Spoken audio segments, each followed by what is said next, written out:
G'day guys, Lucas from the Couch Commentators podcast here, coming at you with just a quick brief review of some of the winners that we found on Saturday the 4th of May at the Hawkesbury meeting and also in the Queensland Eagle Farm meeting. So at Hawkesbury guys, we did nail the Hawkesbury Guineas winner Schwartz at $2.50, which was very good. Also we had Just Folk at $6 there, which was another nice pickup. Now guys, then we go to Eagle Farm, Queensland. We had who do we have here? We had Kintyre in the Queensland Guineas at $9, which was a juicy fill-up there. And then also, guys, to round it off of our probably 4 or 5 tips we had in last week's video, Morphettville, we had race 7, the map. Now, obviously, the map was very short, but when she came into the straight there with Jamie Carr on her back, there was just absolutely no one that was going to beat her. First Immortal kept on for 3rd place. Something doesn't seem right with First Immortal, though. He was laying in, he was really trying to find that rail there, so I'm not too sure what's going on with First Immortal. That first up run really seemed to have, taken the oomph out of him. And he hasn't been impressive his last 3 starts, so interesting to see where First Immortal goes from there. The map, now she is going to go for one of the Melbourne Cup qualifying races. I think it's going to be the Roy Higgins at Flemington in a few weeks' time over 2,500 metres. So make sure we watch there. But that's it for the review this week, guys. Next up, we'll do a preview for next week. Guys, first up, we're going to head to Adelaide, Morphettville. We have to start off with the 1,200 metre Group 1 race, the Goodwood. Now, Amelia's Jewel's the current favourite at $4.20. She has the blinkers applied for the first time here. You've got Benedetta at $5.50. Oscar's Fortune, the WA Raider, coming across at $5.50. I Am Me $7, Johnny Rocker $8.50, and that rounds out the market in the single-digit figures. Let me say that again, single-digit figures.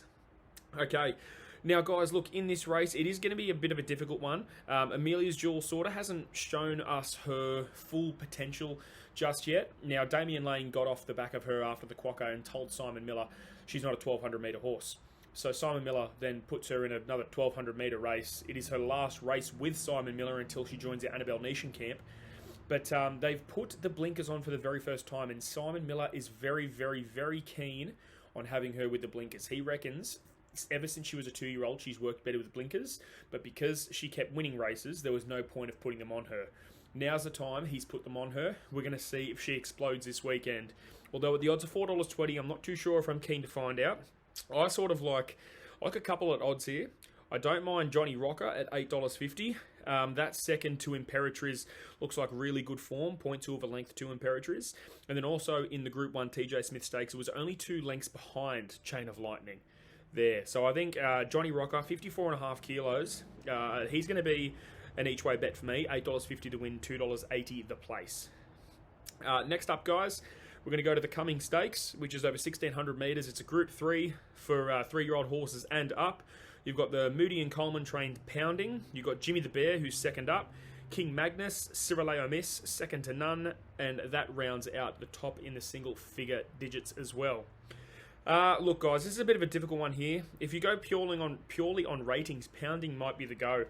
Although I think we're going to stick with Carleen Heffel aboard Chicago Storm here. 2 wins in a row. Last win was really good. It got to the front and said, catch me if you can, and it held on just to beat second to none. And I like the odds of $10. And I think, drawing barrier 8, it's not the widest barrier, especially as there's 14, oh goodness me, there are 17 horses in this race. So drawn middle, it should go to the front and might once again prove a bit too hard to run down. So that's Chicago Storm for me each way in the Cumming Stakes. Then you've got the Proud Miss Stakes over 1,200 metres at Adelaide. This one here, Extra 2. I really like Extra 2 here. Last start, it won the 3-year-old Open Fillies and Mares race by 0.1 of a length to the horse in second, O2 Good.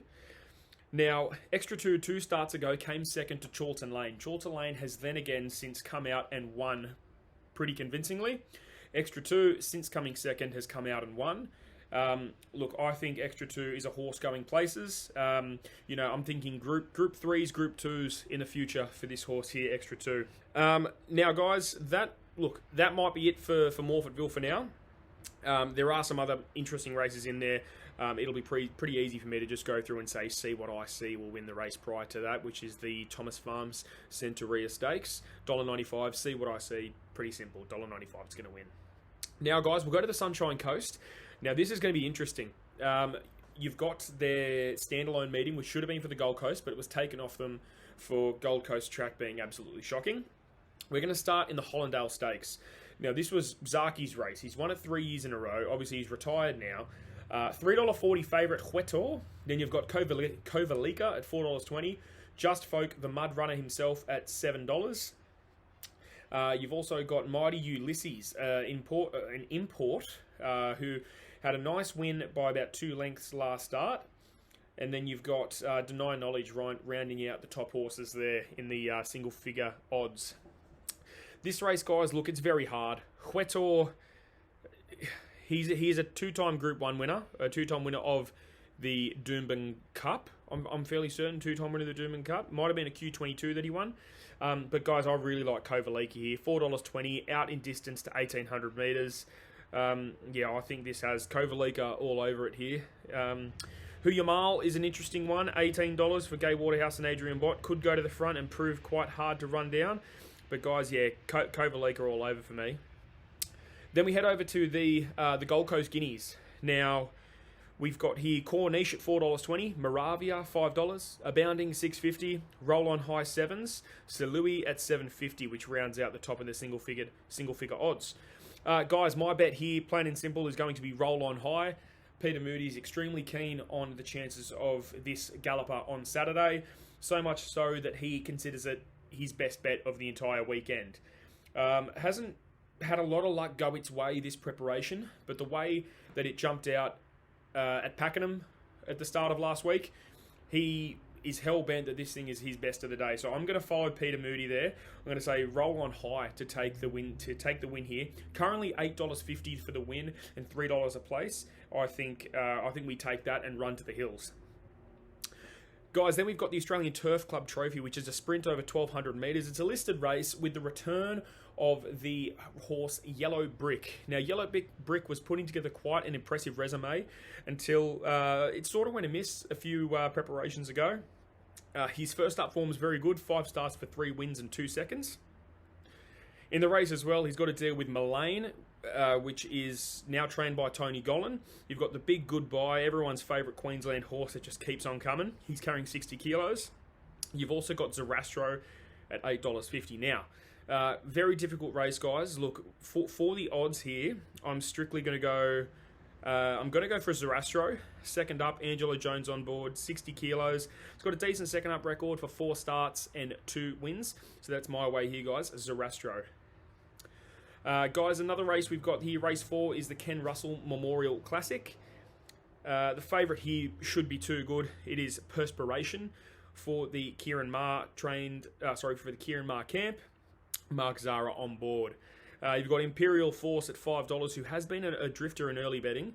You've also got here Balastia for Tony Gollan and Althoff for Chris Waller and James McDonald. So James McDonald is coming up to Queensland, so make sure you guys follow what he's riding, because, you know, J-Mac doesn't travel just for the sake of travelling. He needs to have a good few races there and a good few horses. Look, guys, that's all for the horse racing this week. Nothing too serious, but pay attention to the tips that we've said there. Fingers crossed they come off. And gamble responsibly.